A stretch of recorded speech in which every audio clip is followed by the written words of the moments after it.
একজন বৃদ্ধা মহিলা মাথার মধ্যে ভারী একটা বোঝা নিয়ে যায়, কষ্ট হয়ে যেতে পারে না। রহমতের নবী কাছে যাইয়া ডাক দিয়া বলতেছেন, মা গো কই যাও? মহিলায় কয়, বাবা তুমি শুনো নাই?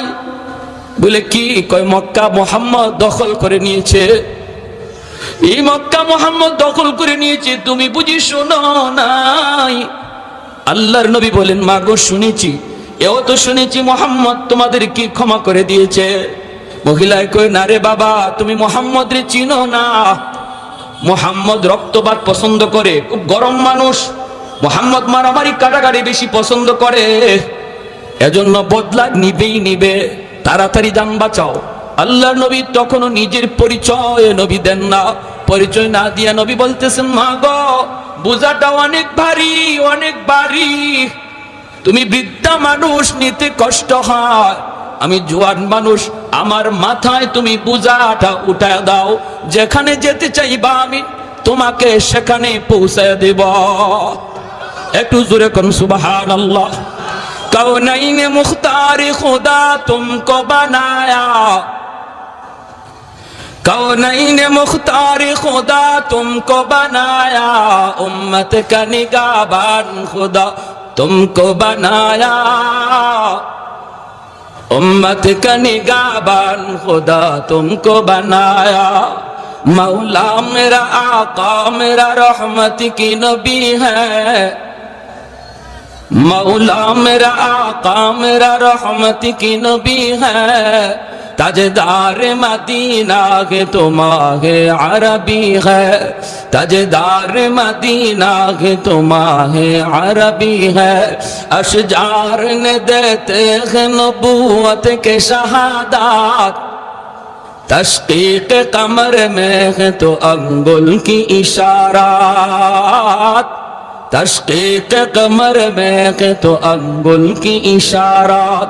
একটু জোরে বলি আল্লাহু আকবার, মুসলমানের আওয়াজে বলি আল্লাহু আকবার। আল্লাহর নবী মহিলাকে যেই মাত্র এই কথাটা বললেন, মহিলায় কয়, বাবা তাহলে তো বড় উপকার হতো। নবীজির মাথায় বোঝাটা চাপায় দেওয়া হলো। আমার নবী আপনার নবী মাথায় বোঝাটা লইয়া নবীজি পাহাড়ের দিকে যাইতে শুরু করলেন। ওই অবস্থায় নবীজির চোখ থেকে দর দর করে পানি পড়ে। নবীজি কান্দেন আর বলেন, মালিক আমি তো সবাইকে ক্ষমা করে দিয়েছি গো, কেন তারা কথাটা বিশ্বাস করলো না? ও মালিক তুমি আমাকে এজন্য হাসরের মাঠে কোনো পাকড়াও কইরো না। দেখো না মালিক, আমি তো তাদেরকে আরো সহযোগিতা করতেছি। নবীজি যান, আমার নবীর চোখ থেকে দর দর করে পানি পড়ে। পাহাড়ের কাছাকাছি যাইতেই মহিলায় কয়, বাবা যুবক এই জায়গায় বোঝাটা তুমি নামায়া দাও। আল্লাহর নবী বোঝাটা এখানে নামায়া দিলেন। নবীজি চলে আসবেন, কথা নাই বার্তা নাই, নবীজির চোখের পানিটা মুইছে তিনি চলে আসবেন। এমনি মহিলা ডাক দিয়ে কয়, রে যুবক এই দিকে যাবা না, ওই দিকে যাও। আল্লাহর নবী বলেন, মা গো ওই দিকে গেলে পরে কি হবে, আর ওদিকে গেলে কি হবে? কয়, বাবা ওই দিকে যদি যাও মুহাম্মদের সামনে পড়ার ভয়, মুহাম্মদের সামনে পড়ার ভয় আছে রে বাবা, এই দিকে তুমি যাও না। তোমার মতো যুবক আল্লাহর জমিনে আরেকজন আমার নজরে পড়ে নাই। বাবা তুমি এত ভালো, বাবা মুহাম্মদের সামনে পড়তে পারো, ওই দিকে যাও। এইবার নবীজি চোখের পানিটা বইসা কয়, মা গো মুহাম্মদ সম্পর্কে তোমার ধারণা কেমন? কয়, বাবা ধারণা তো ভালো না, মুহাম্মদ তো অনেক গরম মানুষ, খালি গরম কথা, খালি গরম কাজ, নরম বলতে কিছু নাই, শুধু রক্তপাত। নবী তখন বলেন, মা গো মুহাম্মদ সম্পর্কে তোমার এমন ধারণা, এটা কি মুহাম্মদকে দেইকা তুমি নিছো নাকি কারো কথা শুই না এমনটা মনে করতেছো? মহিলায় কই, বাবা আমি জীবনে মুহাম্মদকে দেখি নাই, আবু জাহেলের কথা শুই না, উতবা সাহেবের কথা শুই না, এমনটা মনে করি। আল্লাহর নবী তখন চোখের পানিটা মুছে আর কই, মা গো আর মানুষের কথা শুই না, মুহাম্মদকে চিনা লাগবে না, নিজের চোখে দেখে নাও। যেই যুবক তোমার বোঝা মাথায় নিয়ে এই পর্যন্ত আসলো, আমি সেই মুহাম্মদ। মহিলার চোখ থেকে দর দর করে পানি পড়ে, চিৎকার দিয়া কয়, মুহাম্মদ তুমি যদি মুহাম্মদ হও তাহলে এতদিন যা শুনেছি ভুল শুনেছি, এতদিন যা শুনেছি সব মিথ্যা শুনেছি। বাবা, আবু জাহেল যা বলেছে মিথ্যা বলেছে, লিডারগুলি যা শুনাইছে মিথ্যা শুনাইছে। বাবা, তোমার মতো এত নরম দিলের মানুষ আল্লাহর জমিনে হয় না রে। বাবা, আমি আর দেরি করতে চাই না, তাড়াতাড়ি কালেমা পড়ে মুসলমান বানায় দাও। সেই নরম নবী গরম হয়েছেন, ওই নরম নবী তিনি আবার গরম হয়েছেন। কেমন গরম হয়েছেন? মদিনার মসজিদের মিম্বর, মায়ার নবী দয়ার নবী বলেন, কাব ইবনে আশরাফের কল্লা কাইটা আমি নবীর সামনে কে আনতে পারবা? মসজিদে নববীর মিম্বর থেকে নবী ঘোষণা দিলেন, জ্যান্ত একজন মানুষের কল্লা কাইটা আমি নবীর সামনে হাজির করবা। কে আসো এমন? বলুন তো, ওই সময় নবীজি নরম নাকি গরম? আরেকটু জোরে, নরম নাকি গরম? চেহারাটা আমার নবীর লাল হয়ে গেল, আল্লাহর নবীর চেহারাটা একদম লাল হয়ে গেল। নবী বলেন, ওই বেঈমানের, ওই মুনাফিকের কল্লাকে এটা আমার সামনে কে আনবা? সাথে সাথে মুহাম্মদ ইবনে মাসলামা রাদিয়াল্লাহু তাআলা আনহু তিনি দাঁড়ায় গেলেন, ডাক দিয়ে বলতেছেন, নবী গো, আমাকে অনুমতি দেন গো নবী, আমি দুশমনের কল্লাটা কাইটা আপনার সামনে হাজির করব। নবী বললেন, যাও, তোমাকে আমি অনুমতি দিলাম। মুহাম্মদ ইবনে মাসলামা রাদিয়াল্লাহু তাআলা আনহু দুইজন সঙ্গী নিয়ে রওনা দিলেন। ভাইরে, তিনি কে? তিনি এমন একজন সাহাবী, যেমন তার সাহস তেমন তার বুদ্ধি। হুদায়বিয়ার সন্ধির সময় একা 100 দুশমনকে গ্রেপ্তার করে বন্দী করে নবীর সামনে হাজির করেছিলেন। বলুন তো, একজন মানুষ 100 মানুষকে বন্দী করা, এটা শুধু শক্তির কাম নাকি বুদ্ধির বেশি কাম? হ্যাঁ, কি পরিমাণ বুদ্ধি, কি পরিমাণ বুদ্ধি! দুইজন সাথী নিয়ে তিনি রানা ইহুদিদের লিডার কাব ইবনে আশরাফের কল্লা আনবেন। কেন? কারণ নবী বলেন, সে আমার আল্লাহকে গালি দেয়, আমি নবীকে গালি দেয়, আমি নবী আমার গালি সইতে পারবো, আল্লাহকে গালি দিলে আমি নবী সইতে পারি না। সে মুসলিম নারীদের নিয়ে ব্যঙ্গ করে, মুহাম্মাদুর রাসূলুল্লাহ আল্লাহকে গালি দিলে বন্ধু সয় না, আর বন্ধুকে গালি দিলে আল্লাহ সয় না, ঠিক কিনা? এর নাম হলো মহব্বত। এর নাম মহব্বতের মানুষকে কেউ যদি গালি দেয়, সত্যিকারের আশিক রাসূল সেটা সইতে পারে না। যে বলবে আমার নবীকে আমি মহব্বত করি, ভালোবাসি, নবীকে গালি দিলে আশিক রাসূল ঘরে বসে থাকতে পারে না, সে অবশ্যই জবাব দিবে, রাজপথে নামবে, রক্ত থাকলে রক্ত দিতে প্রস্তুত হবে। বাংলার জমিনে কি পরিমাণ সত্যিকারের আশিক রাসূল আছে প্রমাণ হয়েছে। আর যারা নবীর ইশক ভালোবাসা মুখে শুধু কয়, রাজপথে দেখা যায় না, জিলাপি পাইলে দেখা যায়, এরা সত্যিকারের আশিক নয়, মুখে আশিক, মূলত আস্থা একটা চিটা। স্কুল কলেজ ভার্সিটির ভিতরে আজকে প্রমাণ হয়েছে আশিক রাসূল আসেনি না, ঠিক কি না? আল্লাহর নবী বলেন, যাও। মুহাম্মদ ইবনে মাসলামা রাদিয়াল্লাহু তাআলা আনহু সঙ্গে দুইজন সাথে নিয়ে রওনা দিলেন, আর বলতেছেন, দোস্তরা, সর্বদা তোমরা সজাগ থাকবা, আমার চোখের দিকে তোমরা নজর রাখবা, মুখে সব কথা বলা যাবে না, চোখের ইশারায় কাম করা লাগবে।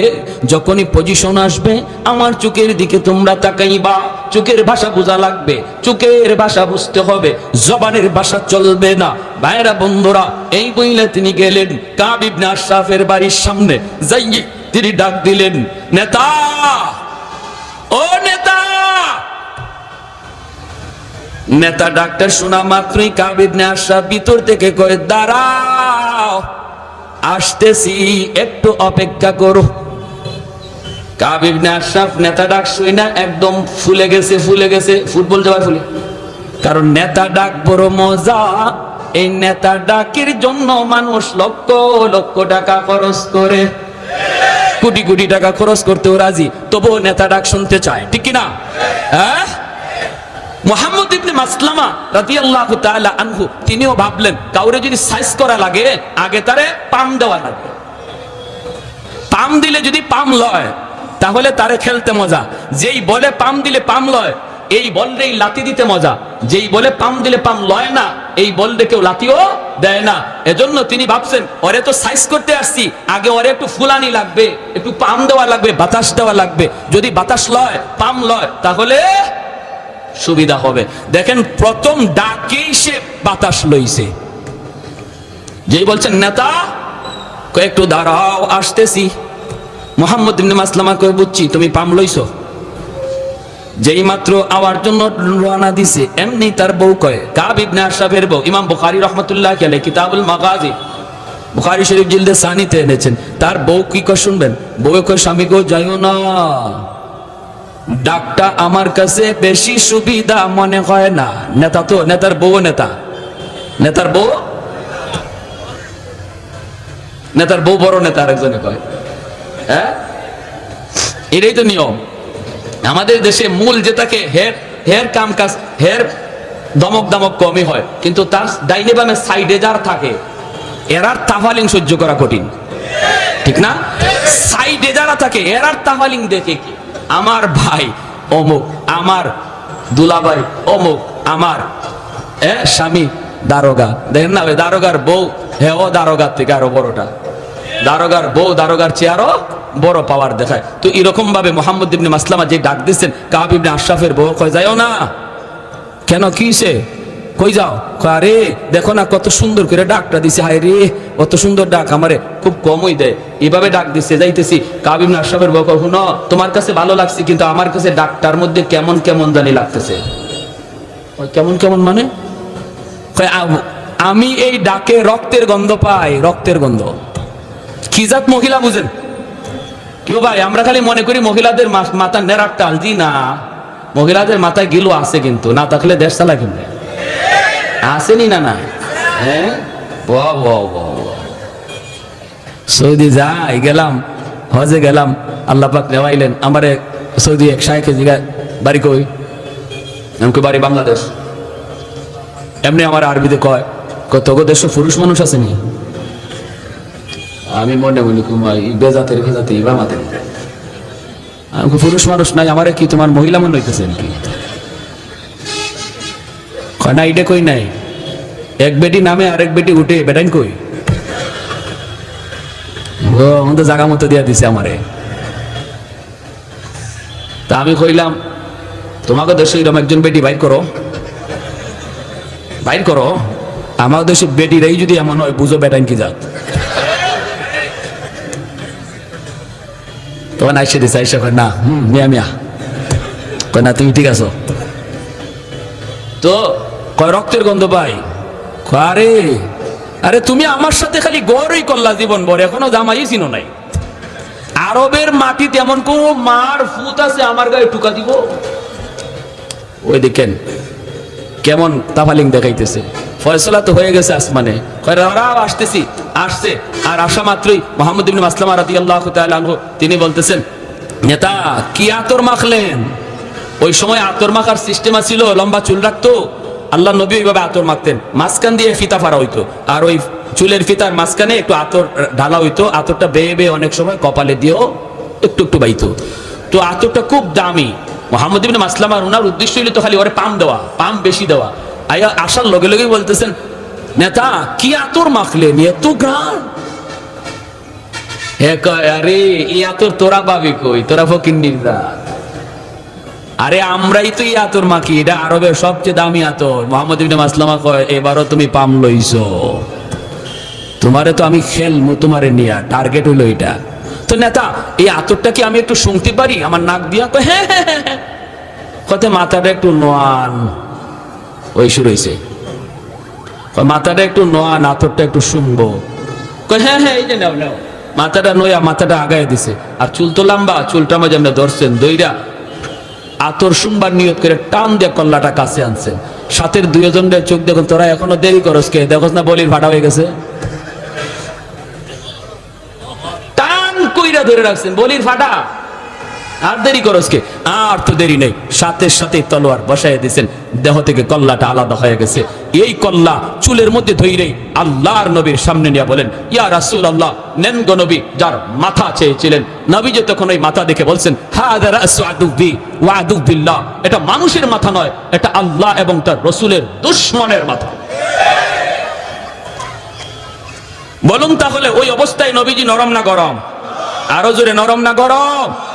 তাহলে ইসলাম খালি নরম হওয়া শিখায় না জায়গা মতো গরম হওয়া শিখায়? হ্যাঁ,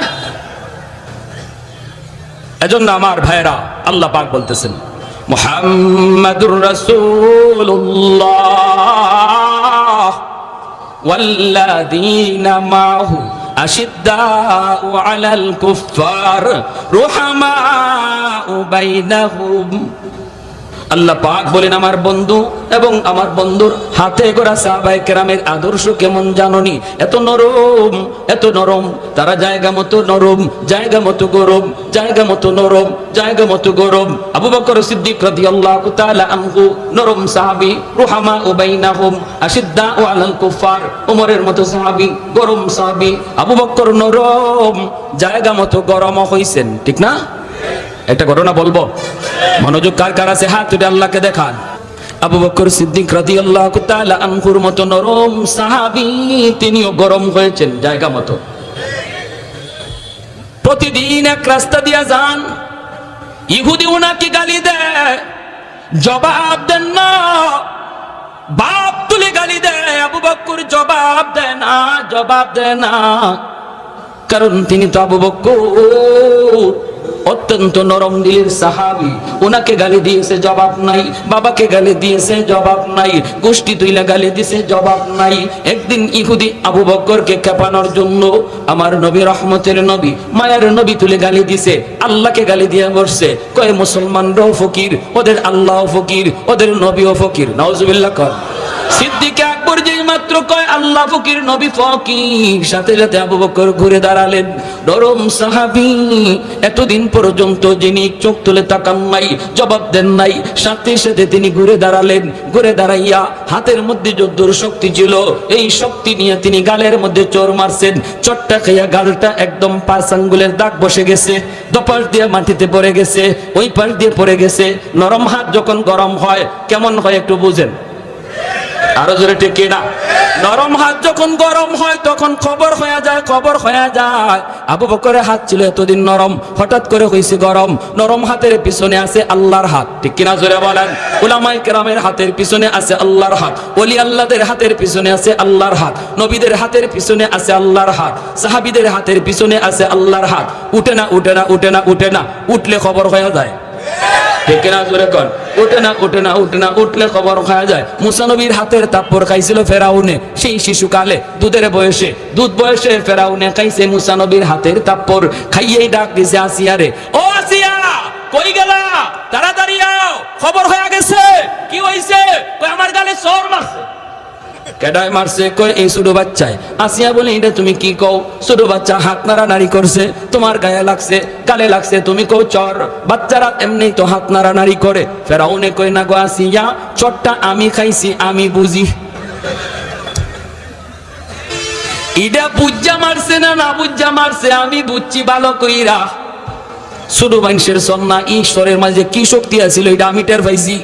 তাহলে বুঝলেন নবীদের হাতের পিছনে আল্লাহর হাত। উঠে না, উঠে না, উঠলে খবর হয়ে যায়, ঠিক কিনা? উলামায়ে কেরাম হাত তুলে না, তুলে না, তুলে না। উলামায়ে কেরাম নরম জাতি, নরম থাকতে দাও। উলামায়ে কেরাম হাদিস পড়ায়, উলামায়ে কেরাম দিনের কাজ করে, দিনের কাজ করতে দাও। তোমরা মরা গরুর হাড্ডি চাবাও, যা মন চায় তা চাবাও। আমাদের কোরআনে আঙ্গুল দিও না, আমাদের টুপিতে আঙ্গুল দিও না, মুসলমানের দাড়িতে আঙ্গুল দিও না, নামাজে আঙ্গুল দিও না।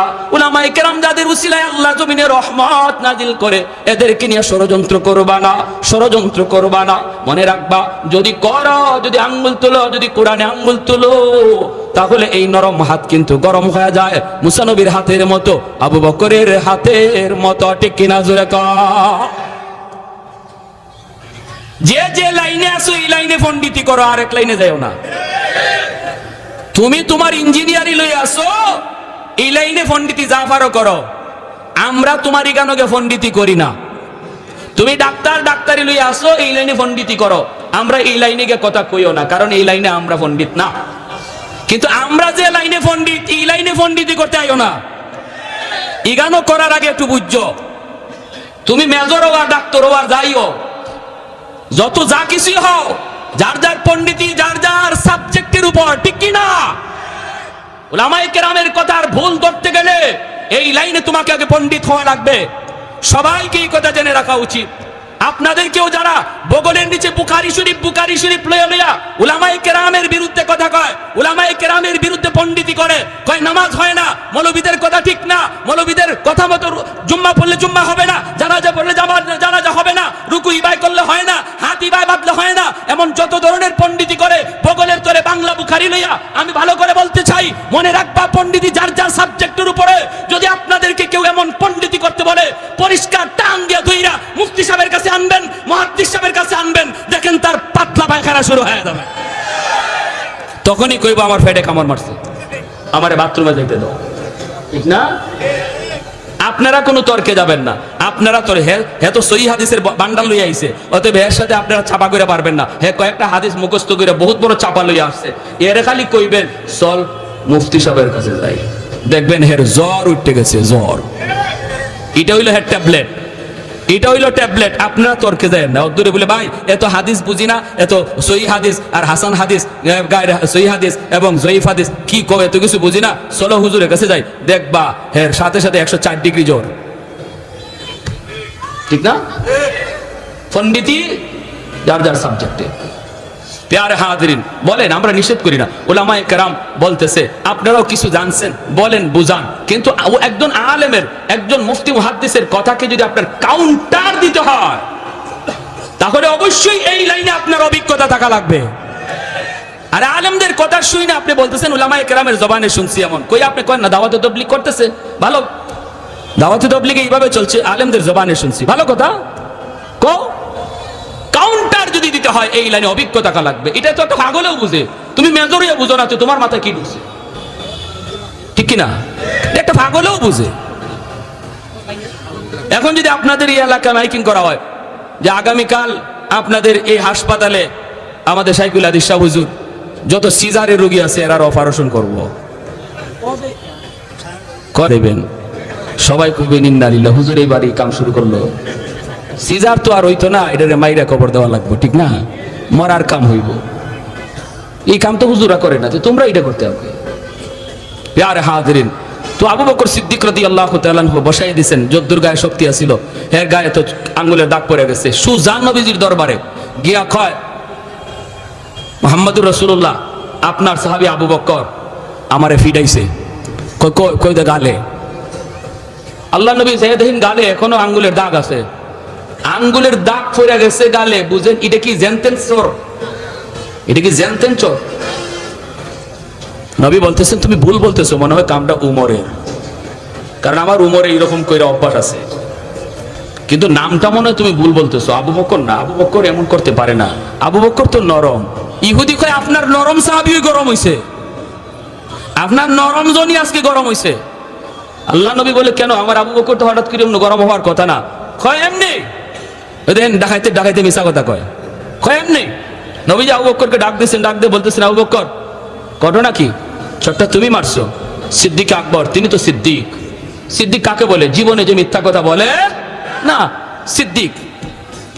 ডাক দিয়া বলেন ইয়া রাসূলুল্লাহ, নবী গো আমারে গালি দিছে, বাপ তুলে গালি দিছে, সব গালি শুইতে পারছি, কিন্তু যখনই আল্লাহকে গালি দিছে, আপনারে গালি দিছে, তখন তো এটা আমার ইমানের সাবজেক্ট।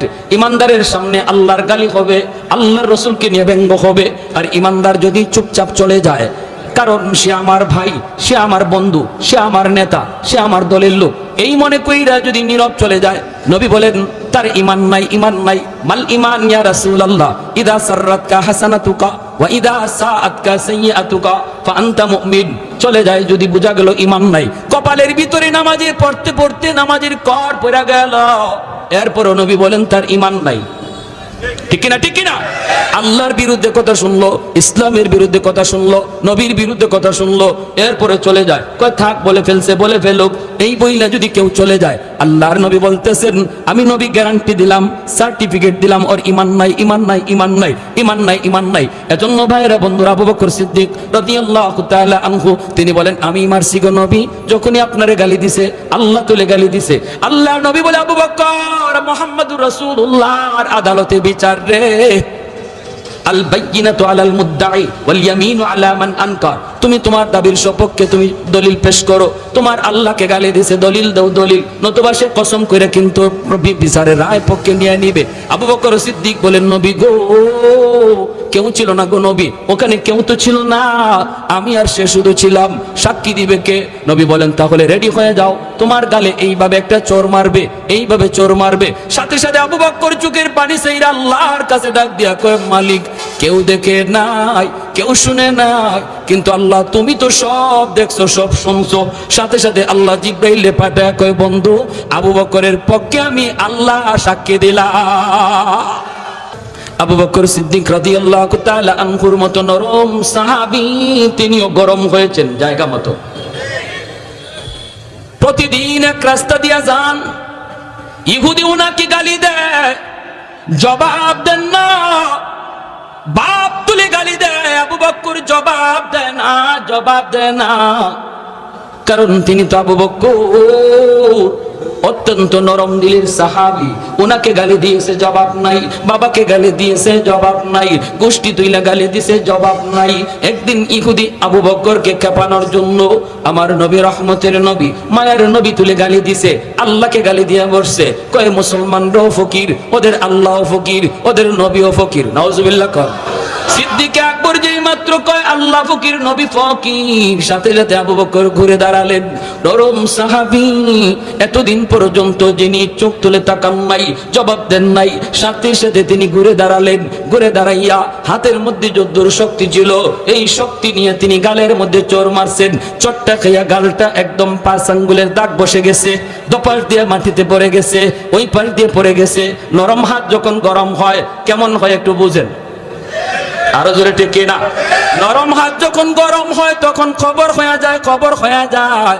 আবু বকরের হাত ছিল এতদিন নরম, হঠাৎ করে হয়েছে গরম। নরম হাতের পিছনে আছে আল্লাহর হাত, ঠিক কিনা জোরে বলেন। উলামায়ে কেরামের হাতের পিছনে আছে আল্লাহর হাত, ওলি আল্লাহদের হাতের পিছনে আছে আল্লাহর হাত, নবীদের হাতের পিছনে আছে আল্লাহর হাত, সাহাবীদের হাতের পিছনে আছে আল্লাহর হাত। উঠে না, উঠে না, উঠে না, উঠে না, উঠলে খবর হয়ে যায়, ঠিক না জোরে কর। উঠে না, উঠে না, উঠে না, উঠলে খবর খাওয়া যায়। মুসা নবীর হাতের তাপ্পর খাইছিল ফেরাউনে, সেই শিশুকালে দুধের বয়সে, দুধ বয়সে ফেরাউনে খাইছে মুসা নবীর হাতের তাপ্পর। খাইয়েই ডাক দিছে আসিয়া রে, ও আসিয়া কই গেলা, তাড়াতাড়ি আও, খবর হয়ে গেছে। কি হইছে? কই আমার গালে চোর মারছে। কেডায় মারছে? কই এই ছোট বাচ্চায়। আসিয়া বলে, এটা তুমি কি কও? ছোট বাচ্চা হাত নাড়ানাড়ি করছে, তোমার গায়ে লাগছে, গালে লাগছে, তুমি কও চর। বাচ্চারা এমনি তো হাত নাড়ানাড়ি করে। ফেরাউনে কই, না গো আসিয়া, চরটা আমি খাইছি, আমি বুঝি। এটা বুঝা মারছে না না বুঝা মারছে, আমি বুঝছি ভালো কইরা। ছোট মানুষের সন্না ঈশ্বরের মাঝে কি শক্তি আছিল এটা আমি টের পাইছি। তাহলে বুঝলেন নবীদের হাতের পিছনে আল্লাহর হাত। উঠে না, উঠে না, উঠলে খবর হয়ে যায়, ঠিক কিনা? উলামায়ে কেরাম হাত তুলে না, তুলে না, তুলে না। উলামায়ে কেরাম নরম জাতি, নরম থাকতে দাও। উলামায়ে কেরাম হাদিস পড়ায়, উলামায়ে কেরাম দিনের কাজ করে, দিনের কাজ করতে দাও। তোমরা মরা গরু হাড্ডি চাবাও, যা মন চায় তা চাবাও। আমাদের কোরআনে আঙ্গুল দিও না, আমাদের টুপিতে আঙ্গুল দিও না, মুসলমানের দাড়িতে আঙ্গুল দিও না, নামাজে আঙ্গুল দিও না। উলামায়ে কেরাম যাদের উসিলায় আল্লাহ জমিনে রহমত নাজিল করে, এদেরকে নিয়ে ষড়যন্ত্র করবা না, ষড়যন্ত্র করবা না। মনে রাখবা, যদি করো, যদি আঙ্গুল তোলো, যদি কোরআনে আঙ্গুল তোলো, তাহলে এই নরম হাত কিন্তু গরম হয়ে যায়, মুসা নবীর হাতের মতো, আবু বকরের হাতের মতো, ঠিক কিনা জোরে কর। যে যে লাইনে আসো এই লাইনে পণ্ডিতি করো, আরেক লাইনে যাও না। তুমি তোমার ইঞ্জিনিয়ারিং লই আসো, এই লাইনে পণ্ডিতি যা পারো করো। আমরা তোমার ইগানোকে পণ্ডিতি করি না। তুমি ডাক্তার, ডাক্তারি লই আসো, এই লাইনে পণ্ডিতি করো। আমরা এই লাইনে গিয়ে কথা কইও না, কারণ এই লাইনে আমরা পণ্ডিত না। কিন্তু আমরা যে লাইনে পণ্ডিত, এই লাইনে পণ্ডিতি করতে আইও না। ইগানো করার আগে একটু বুঝছো, তুমি মেজর হওয়া, ডাক্তার হওয়া, যাইও, যত যা কিছু হও, যার যার পণ্ডিতি, যার যার সাবজেক্টের উপর, ঠিক কি না? উলামায়ে কেরামের কথার ভুল ধরতে গেলে এই লাইনে তোমাকে আগে পণ্ডিত হওয়া লাগবে। সবাইকে এই কথা জেনে রাখা উচিত। আপনাদেরকেও যারা বগলের নিচে বুখারী শরীফ লইয়া উলামায়ে কেরামের বিরুদ্ধে কথা কয়, উলামায়ে কেরামের বিরুদ্ধে পণ্ডিতি করে, কয় নামাজ হয় না, মৌলবীদের কথা ঠিক না, মৌলবীদের কথা মতো জুম্মা পড়লে জুম্মা হবে না, জানাজা পড়লে জানাজা হবে না, রুকু ইবাই করলে হয় না, হাত ইবাই বাঁধলে হয় না, এমন যত ধরনের পণ্ডিতি করে বগলের তোরে বাংলা বুখারী লইয়া। আমি ভালো করে বলতে চাই, মনে রাখবা, পণ্ডিতি যার যার সাবজেক্টের উপরে।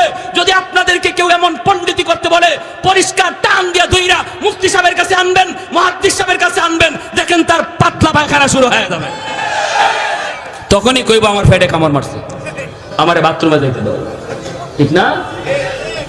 আপনারা কোনো তর্কে যাবেন না, আপনারা তো হে তো সহি হাদিসের বান্ডাল লইয়া আইছে, অতএব এর সাথে আপনারা চাপা করে পারবেন না। হে কয়েকটা হাদিস মুখস্থ করে বহুত বড় চাপা লইয়া আসছে, এর খালি কইবেন চল মুফতি সাহেবের কাছে যাই, দেখবেন হের জ্বর উঠতে গেছে, জ্বর। এটা হইলো হের ট্যাবলেট, এটা হইলো ট্যাবলেট। আপনারা তর্কে যায় না, দূরে বলে ভাই এত হাদিস বুঝি না, এত সহি হাদিস আর হাসান হাদিস, সহি হাদিস এবং জয়ীফ হাদিস কি কয়, এত কিছু বুঝি না, চলো হুজুরের কাছে যাই, দেখবা এর সাথে সাথে 104 ডিগ্রি জ্বর। ঠিক না? পণ্ডিতি যার যার সাবজেক্টে। প্যারে হাজিরিন, বলেন, আমরা নিষেধ করি না, উলামায়ে কেরাম বলতেছে আপনারাও কিছু জানছেন বলেন, বুঝান, কিন্তু একজন আলেমের, একজন মুফতি মুহাদ্দিসের কথাকে যদি আপনার কাউন্টার দিতে হয় তাহলে অবশ্যই এই লাইনে আপনার অভিজ্ঞতা থাকা লাগবে। আর আলেমদের কথা শুই না আপনি বলতেছেন উলামায়ে কেরামের জবানে শুনছি, এমন কই আপনি করেন না, দাওয়াতে তাবলীগ করতেছে ভালো, দাওয়াতে তাবলীগ এইভাবে চলছে, আলেমদের জবানে শুনছি, ভালো কথা কও। কাউন্টার যদি দিতে হয় এই লাইনে অভিজ্ঞতা থাকা লাগবে। এটা তো একটা পাগলেও বুঝে, তুমি মেজরিও বুঝো না, তো তোমার মাথায় কি বুঝে? ঠিক কিনা? একটা পাগলেও বুঝে। এখন যদি আপনাদের এই এলাকা মাইকিং করা হয় যে আগামীকাল আপনাদের এই হাসপাতালে আমাদের শাইখুল হাদিস শাহ হুজুর যত সিজারের রোগী আছে এরার অপারেশন করব, দেবেন, সবাই কইবেন ইন্না লিল্লাহ, হুজুর এই বাড়ি কাম শুরু করলো, সিজার তো আর হইতো না, এটারে মাইরা কবর দেওয়া লাগবে, ঠিক না? মরার কাম হইব, এই কাম তো হুজুরা করে না, তোমরা এটা করতে হবে।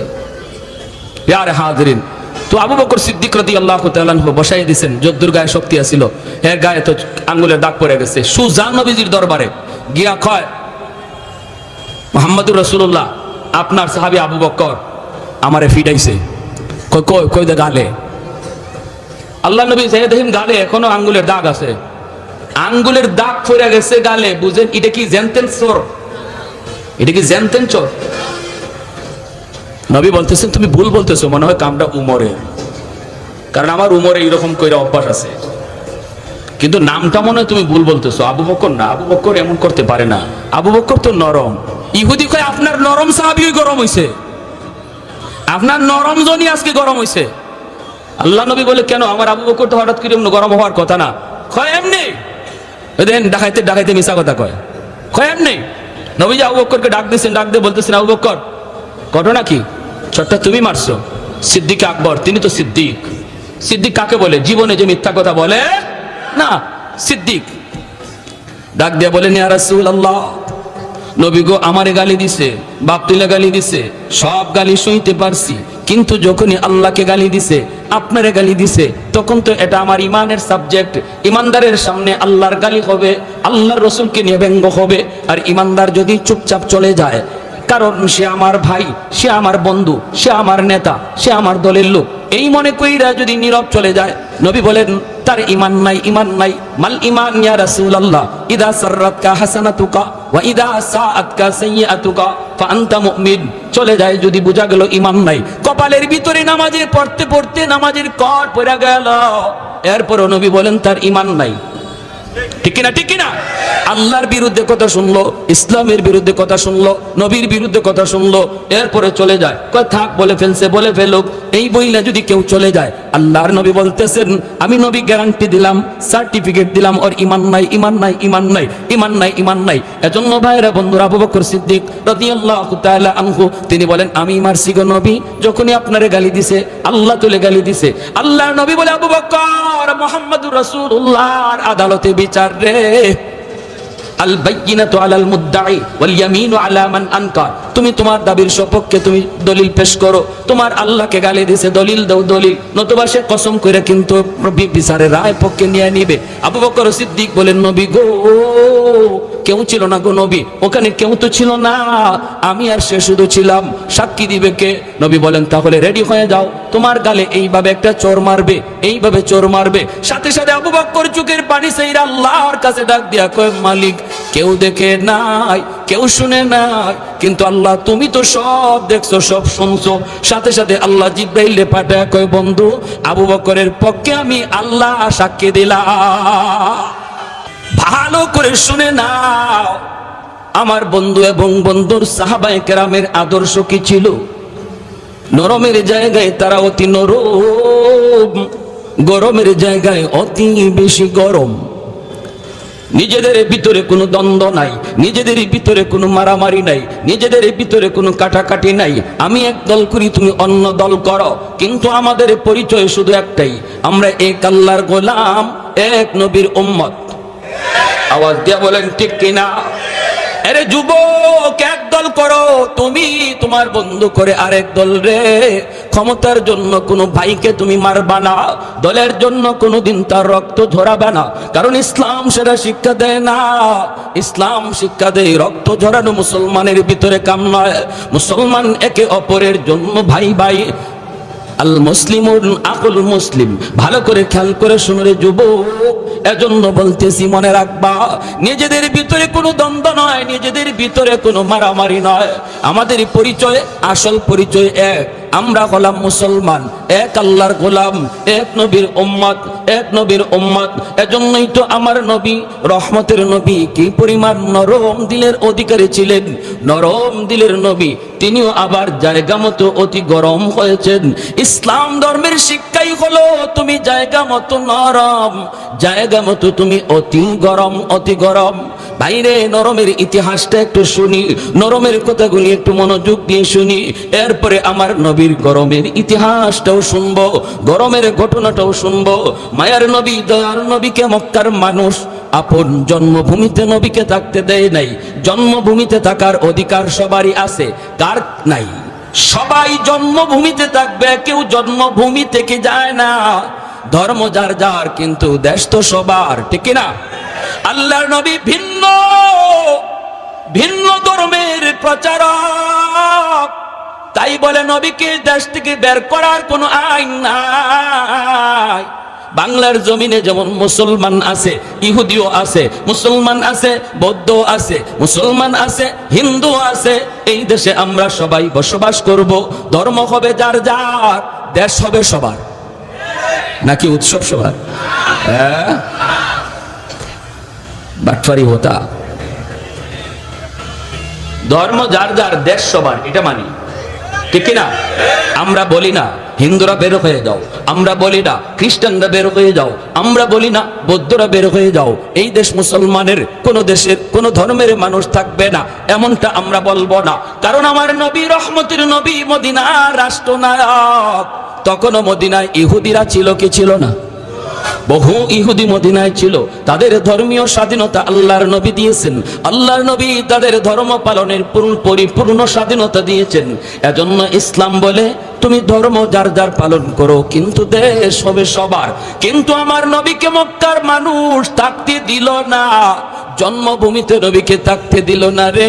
আমার নবী যখন বের হয়ে যাচ্ছেন, জন্মভূমি ছেড়ে নবী যখন বের হয়ে যাচ্ছেন, মক্কার দিকে তাকা তাকা মায়ার নবী চোখের পানি জরা জরা কান্দেন, চোখের পানি জরা জরা কান্দেন, আর বলতেছেন, এরে আমার জন্মভূমি, আমি তোমাকে কত ভালোবাসি।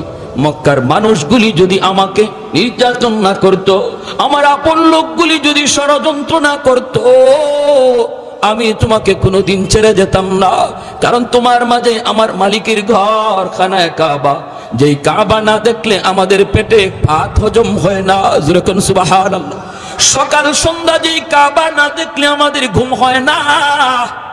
এই খানায় কাবা ছেড়ে মন চায় না, খানায় কাবা ছেড়ে যেতে মন চায় না। এরে মক্কার জমিন, এই জমিনে আমি খেলাধুলা করেছি, এই জমিনে আমার বাল্যকাল, এই জমিনে আমি নবীর কত স্মৃতি জড়িত।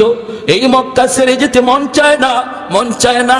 কিন্তু আমার আপন লোকগুলি যদি ষড়যন্ত্র না করতো, আমি তোমাকে ছেড়ে যেতাম না। মক্কার জমিন, মক্কার দিকে তাকাইয়া মায়ার নবী যখন চোখের পানি জরা জরা নবী কান্দেন, আল্লাহ পাক জিব্রাইল আমিনকে পাঠায় বলতেছেন, বন্ধুকে জানায় দাও, জানায় দাও, আমি আল্লাহ কসম করে বলতেছি, বন্ধু যাও যাও, আর চোখের পানি ঝরায় না, আর চোখের পানি ঝরায় না, ঝরায় না। আমি ওই কোরআনের কসম খায়া বলতেছি, যে কোরআন তোমার উপর নাজিল করেছি, অল্প দিনের ভিতরেই আবার তোমার জন্মভূমিতে আমি আল্লাহ সসম্মানে ফিরায় দিব। মায়ার নবী, দয়ার নবী মদিনা শরীফে মায়ার নবী হিজরত করে চলে গেলেন। দিন যায় রাত যায়, সাহাবায়ে কেরামের ভিতরে মদিনা মক্কা আসার জন্য তারা পাগল পারা। জন্মভূমির কথা কার না ইয়াদ হয়? যারা সৌদি থাকে, আমেরিকা থাকে, লন্ডন থাকে, তারাও জিজ্ঞেস করবেন দেশে যাইতে মন চায় কি না। পাগল পাগল। দেশ থেকে একজন মানুষ গেলে 1000 মাইল পাড়ি দিয়া তার সাথে দেখা করতে আসে। আমি বলছিলাম, চাচা এত লম্বা সফর করে কেন আসলেন? চাচা বলতেছে, রে বাতিজা, যখনই শুনছি তুমি জেদ্দা আসছো দেখার জন্য পাগল হয়ে গেছি। কারণ দেশের মানুষের কাছে বসলে পরে দেশের গ্রাণ পাওয়া যায়, তার কাপড়ের মধ্যে দেশের গ্রাণ পাওয়া যায়, তার শরীরের ভিতরে দেশের গ্রাণ পাওয়া যায়। প্রবাসে যারা আছে তারা জানে দেশের মায়া, প্রবাসে যারা আছে তারা জানে দেশের কদর। এজন্যই সাহাবায়ে কেরাম একদম মন উতলা হয়ে গেল। সাহাবায়ে কেরাম রাদিয়াল্লাহু তাআলা আনহুম বলেন, নবী গো, ও গো আল্লাহর নবী, আর পারি না গো নবী, ও গো নবী আর পারি না। আমরা কি আর কোনোদিন মক্কায় যাব না? আমরা কি আর কোনোদিন মক্কায় যাব না? 5টা বছর 6টা বছর চলে গেল। মায়ার নবী বলতেছেন, সাহাবীরা অল্প সময় ধৈর্য ধরো, আল্লাহর পাক পক্ষ থেকে অনুমতি আসবে, অনুমতি আসবে। অনুমতি ছাড়া আমি নবী কিছু বলতে পারি না, অনুমতি দিতেও পারি না। একদিন মায়ের নবী স্বপ্নের কথা শোনায় দিলেন, আল্লাহর নবী স্বপ্নের কথা শোনায় দিলেন। স্বপ্নে দেখেছি আমি ওমরা করতেছি, স্বপ্নে দেখেছি আমি খানায় কাবা তওয়াফ করতেছি। সাহাবায়ে কেরামের ভিতরে আনন্দ, সাহাবায়ে কেরামের ভিতরে অনেক আনন্দ, কারণ তারা ভালো করে বুঝতে পারলেন মায়ার নবীর স্বপ্ন এটাও বাস্তব, নবীদের স্বপ্ন এটাও ওহী। মনের ভিতরে আনন্দ, কোন দিন কখন নবী তা বলেন না। এরপরে নবী একদিন ঘোষণা দিয়ে দিলেন, চলো উমরায় যাব। সংক্ষেপে বলতেছি, লম্বা কথা, এজন্য বিস্তারিত বলার সুযোগ নাই। আল্লাহ নবী 1400 সাহাবায়ে কেরাম লইয়া মায়ার নবী উমরা করার জন্য রওনা দিলেন। মক্কার মানুষগুলি নবীকে উমরা করতে দিল না। হুদাইবিয়া নামক জায়গা থেকে মায়ার নবীকে ফিরাইয়া দিল। ওখানেই নবী সন্ধি করলেন, সন্ধি করলেন। এই সন্ধিটা বাহ্যিকভাবে ছিল মুসলমানের বিপক্ষে, কিন্তু আল্লাহ জানেন এই সন্ধি ছিল মুসলমানের পক্ষে। জোরে কোন সুবহানাল্লাহ। 2 বছর পার হয় নাই রে যুবক, সন্ধির মেয়াদ ছিল 2 বছর। এর ভিতরেই তারা সন্ধি ভাঙতে বাধ্য হয়েছে মক্কার কাফিররা। আল্লাহর নবী 10,000 সাহাবায়ে কেরাম লইয়া মায়ার নবী মক্কা জয় করার জন্য, মক্কায় অভিযান করার জন্য আল্লাহর নবী রওনা দিয়ে দিলেন। মক্কার কাছাকাছি এসেই নবী অবস্থান করলেন। নবী বলতেছেন, সাহাবীরা রে, রাত হয়ে গেছে, সন্ধ্যা হয়ে গেছে, এখন যদি মক্কায় ঢুকি অন্ধকারে মারামারি হবে, কে কাকে মারবে কোনো খেয়াল থাকবে না। নারীর গায়ে হাত উঠে যেতে পারে, শিশুর উপরে তলোয়ার চলতে পারে, নিরপরাধ নিরস্ত্র মানুষের গায়ে তলোয়ার চলতে পারে রে। না না, রাতের বেলা আমি নবী ঢুকতে পছন্দ করি না। আমরা রাত অবস্থান করব এই সমতল জায়গায়, সকালবেলা আমরা মক্কায় ঢুকবো, সকালবেলা মক্কায় ঢুকবো। এই হলো মানবতার নবী, এই হলো রহমতের নবী। সাহাবায়ে কেরামের যে স্পিরিট ছিল, এই স্পিরিটটা ছিল এখনই মক্কায় ঢোকার। কিন্তু মায়ের নবী, তিনি তো মানবতার নবী, তিনি চিন্তা করেছেন অন্ধকারে মারামারি ঠিক নয়, অন্ধকারে মারামারি ঠিক নয়। কে কারে মারবে, শিশু হত্যা হয়ে যেতে পারে, নারীর উপর হামলা হতে পারে। এজন্য মানবতা ইহুদিরা শিখায় না, মানবতা বেঈমান শিখায় না। মানবতার মূর্ত প্রতীক হলেন আমার আপনার নবী, রহমতের নবী, নবী মুহাম্মাদুর রাসূলুল্লাহ। জোরে বলি সাল্লাল্লাহু আলাইহি ওয়াসাল্লাম। আজকে মানবতার দোহাই দেয় বেঈমানের দল। মায়ার নবী শিশু হত্যা করাকে অপরাধ বলেছেন, অপরাধ, মানবতা বিরোধী কাজ নবী বলেছেন। কিন্তু আজকে ফিলিস্তিনের জমিনে মুসলমানের শিশু রক্ত ঝরছে, আরাকানের জমিনে মুসলমানের শিশু রক্ত ঝরছে। নাফ নদীর পানি আজও সাক্ষী হয়ে আছে। ফিলিস্তিনের জমিনে ছোট্ট শিশুটা একটা পাথরের চাকা দিয়া ঢিল দেয়, ছোট্ট শিশু পাথরের চাকা, মাটির চাকা দিয়া দুশ্মনের দিকে, ইহুদির দিকে ঢিল দেয়। মিডিয়া সেই ইটাটা দেখায়, ঢিল দেওয়াটা দেখায়, কিন্তু এরপরেই বাচ্চাটারে গুলি করে হত্যা করেছে এই সিনটা দেখায় না। আওয়াজ দিয়া বলেন ঠিক কিনা?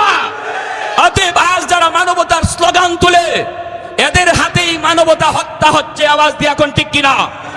ওরা মুসলমানের দিকে হাত উঠায় টেরোরিস্ট বলে। মুসলমান টেরোরিস্ট নয়, মুসলমান সন্ত্রাস নয়। মানবতা শিখায় গেছে মুসলমানের নবী মুহাম্মদুর রাসূলুল্লাহ সাল্লাল্লাহু আলাইহি ওয়াসাল্লাম। সাহাবায়ে কেরামের স্পিড ছিল, এখনই মক্কায় ঢুকো, কিন্তু নবী সেই স্পিডকে থামায়া দিলেন। ঢুকতে পারতেন কেন? মানবতার কারণে, মানবতার কারণে। অতএব আজ আমি ভালো করে বলতে চাই, মুসলমান মানবতা বিরোধী নয়, মুসলমান মানবতা শিখায়। আর ফিলিস্তিনের জমিনে, কাশ্মীরের জমিনে, আরাকানের জমিনে মুসলিম শিশুকে যারা শহীদ করে, এরাই হলো সন্ত্রাসী, এরাই হলো টেরোরিস্ট। আওয়াজ দিয়ে এখন ঠিক কিনা? আঙ্গুল উঠাবা একদিকে, বাকি 3 আঙ্গুল তোমারে বাস দেয়। আওয়াজ দিয়া বলেন ঠিক কিনা? প্যারে হাজিরিন, এজন্য বলি সাবধান, ভালো করে ইয়াদ রাখো, ভালো করে বুঝো, ভালো করে খেয়াল রাখো। মানবতা কে শিখায়া গেছে, আর কাদেরকে সন্ত্রাসী বলো, কাদেরকে জঙ্গি বলো? বলো কাকে? কাকে বলো? এমন একটা নজির দেখাও তোমাদের ধর্মীয় কোনো পৃষ্ঠপোষকের, তোমাদের ধর্মীয় কোনো নেতার।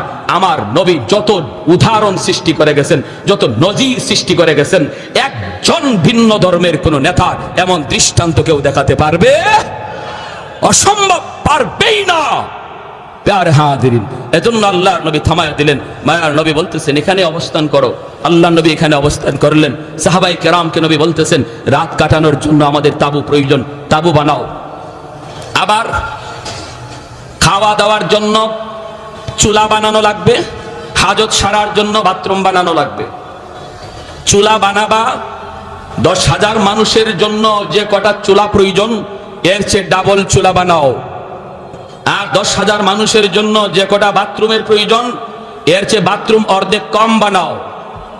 সাহাবায়ে কেরাম এই হিকমতটা তখন বুঝেন নাই যে আল্লাহর নবী চুলা বানাইতে বললেন ডাবল, আর বাথরুম বানাইতে বললেন অর্ধেক কম। কি ছিল হিকমত? সাহাবায়ে কেরামের একটাই শুধু আমল ছিল, আল্লাহর নবীর কথা শুনছেন, আদেশ শুনছেন, সাথে সাথে মানছেন, যুক্তি খাটান নাই। সাহাবায়ে কেরাম কোনো চিন্তা করেন নাই কেন এটা করব, নবী কেন বললেন। এর নাম হলো ইতাআত। জোরে বলেন, এর নাম কি?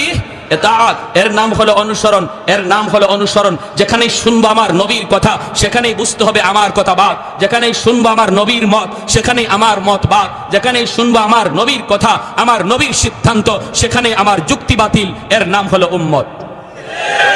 আমার মতে মত নয়, নবীর মতে মত, এর নাম? আওয়াজ দিয়া বলেন, আমার মত মত নয়, নবীর মতে মত, এর মত, এর নাম উম্মত। সাহাবায়ে কেরামের ছিল এই নজির। দিন বুঝতেন না, রাত বুঝতেন না, দাঁড়ানো বুঝতেন না, বসা বুঝতেন না। আমরা তো দাঁড়ানো লইয়া আর বসা লইয়া মারামারি করে রক্ত ধরে।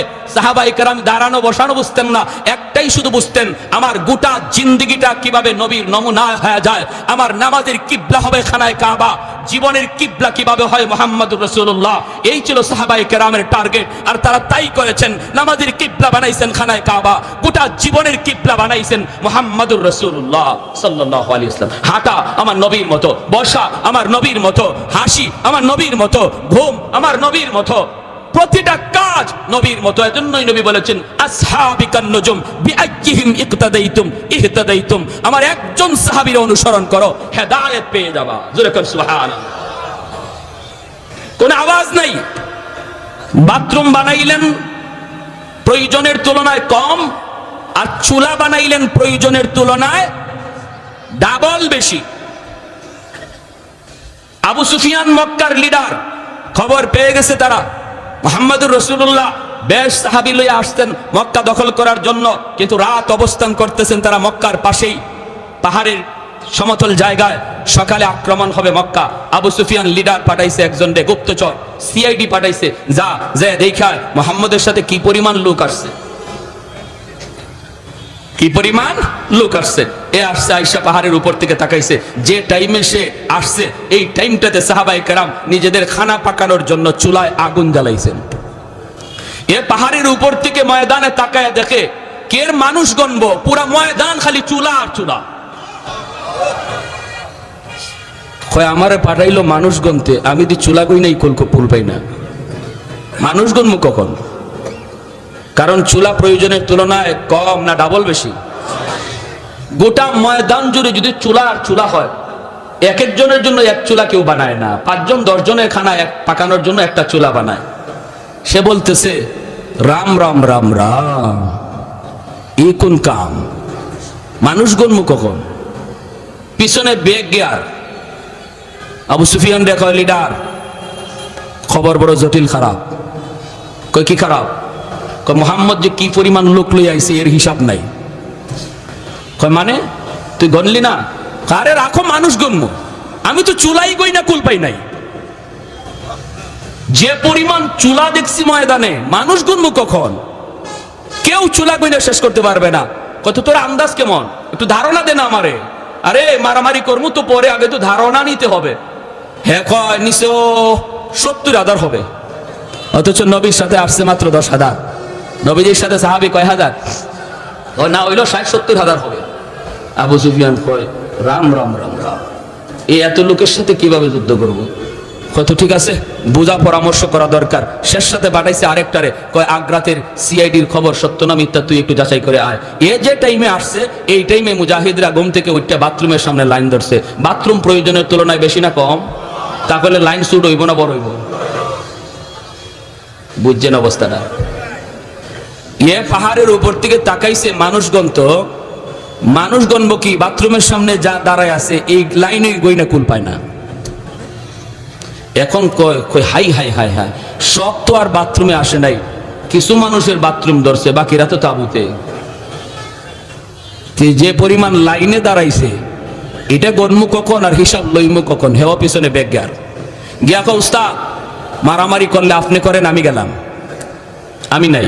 বলে কেন, কি হইছে? আরে মানুষ যে কি পরিমাণ লইয়া আইছে মোহাম্মদ আমার হিসাবে ধরে না, এটা গণনা করে শেষ করা যাবে না। কয় কেন? বল না কি হইছে কনা। কয় আমি বল মনে পড়ে, ও কত কইছিল? আগ্রাইতে গেছে, কয় 60-70,000। আরে রাখেন 60-70,000, বাথরুমের সামনে যা দাঁড়ায় আছে এটাই তো 60-70,000।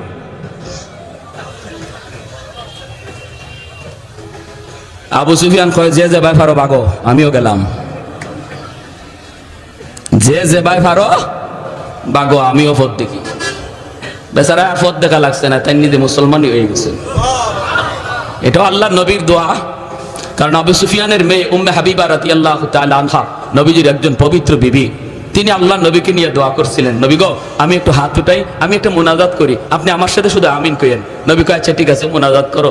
নবীজি হাত উঠাইছেন, আর উম্মে হাবিবা হাত উঠাই, আল্লাহ আমার আব্বারে তুমি হেদায়েত দিয়া তোমার হাবিবের সাহাবী বানাই দাও। আর নবী তো আমিন বলে ফেলছেন, দোয়া কবুল হয়ে গেছে। সুবহানাল্লাহ। আমার ভাইরা বন্ধুরা, যুবক, আল্লাহর নবী মক্কায় ঢুকলেন, বিনা রক্তপাতে কেউ নবীকে বাধা দিল না, বাধা দেওয়ার কথাও না। একে একে সবাই যার যার মতো করে চলে যেতে লাগলো। আল্লাহর নবী যখন মক্কায় ঢুকবেন, ওই অবস্থায় মক্কার মানুষগুলি তারা এরপরও বিশ্বাস করে না, কিছু না কিছু নবী তো বদলা নিবেনি। আল্লাহর নবীর দুইকেই এলান করলেন, লা তাসরিবা আলাইকুমুল ইয়াউম, আজকের দিন বদলা নেওয়ার দিন নয়, আজকের দিন আল ইয়াউম ইয়াউমুল মারহামা, আজকের দিন হলো রহম করার দিন, আজকের দিন হলো ক্ষমা করার দিন।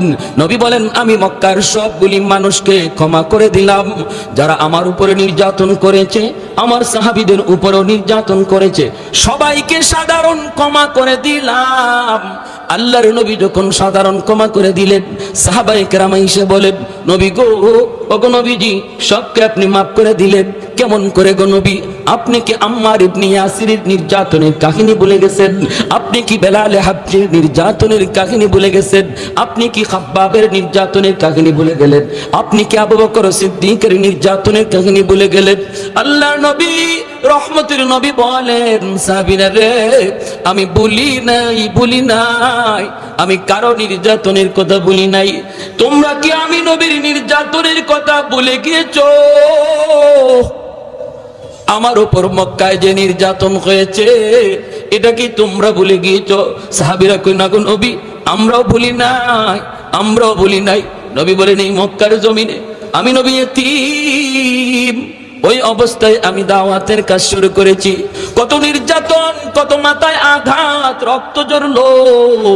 খানায় কাবার সামনে সেজদায় গেলাম, দুশমন মাথার উপরে উটের নাড়ি বুড়ি চাপায় দিল, দম যায় যায় যায় যায়।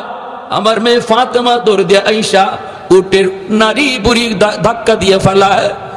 তোমরা কি ভুলে গেছো 2 বছর 3 বছর আমি নবী পরিবার সহ বন্দী ছিলাম? শিয়াবে আবি তালিবের ভিতরে আমি তো বন্দী ছিলাম, কারাগারে বন্দী ছিলাম। এই 1 বছর নয় 2 বছর, 1 বছর নয় 2 বছর, 2.5 বছর টাইম। এই টাইমের ভিতরে কোনো খানা পানি তারা দেয় নাই। আমার পরিবারের লোকগুলি গাছের পাতা খেয়ে খেয়ে জীবন ধারণ করেছে।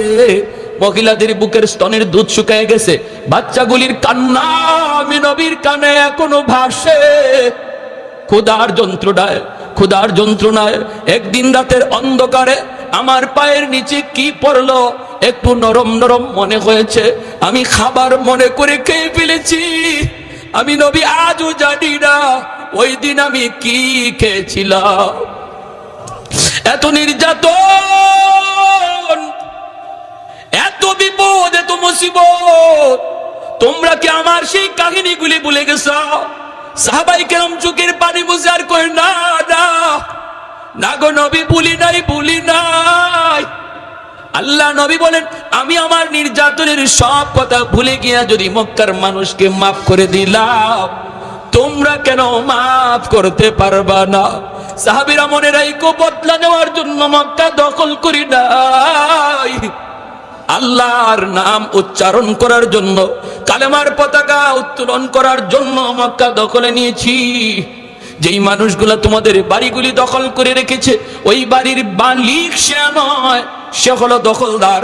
মালিক হলে তোমরা আজ সেই বাড়িতে ফিরে যাও।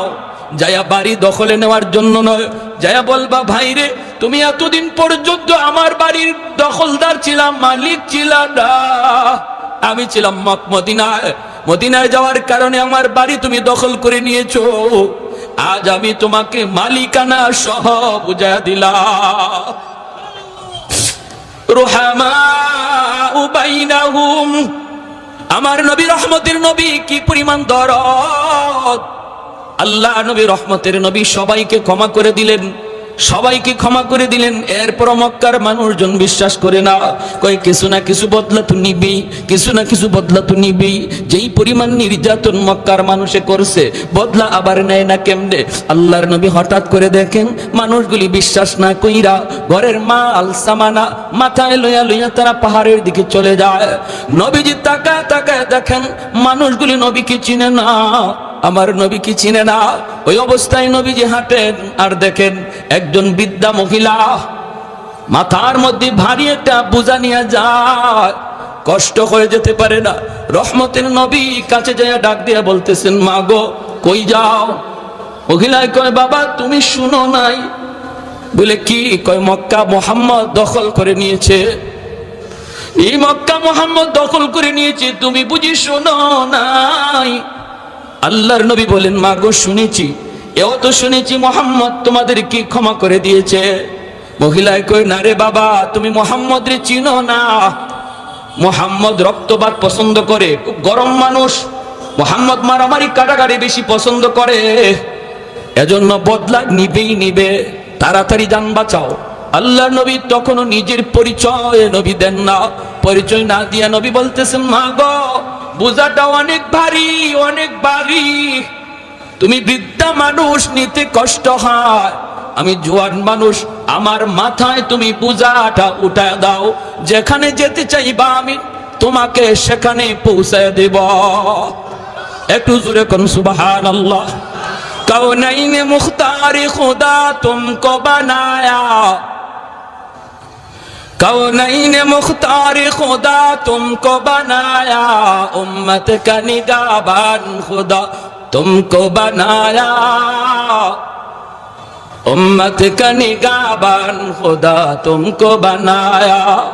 मौला मेरा आका मेरा रहमत की नबी है, मौला मेरा आका मेरा रहमत की नबी है, ताजदार मदीना के तुम्हारे अरबी है, ताजदार मदीना के तुम्हारे अरबी है।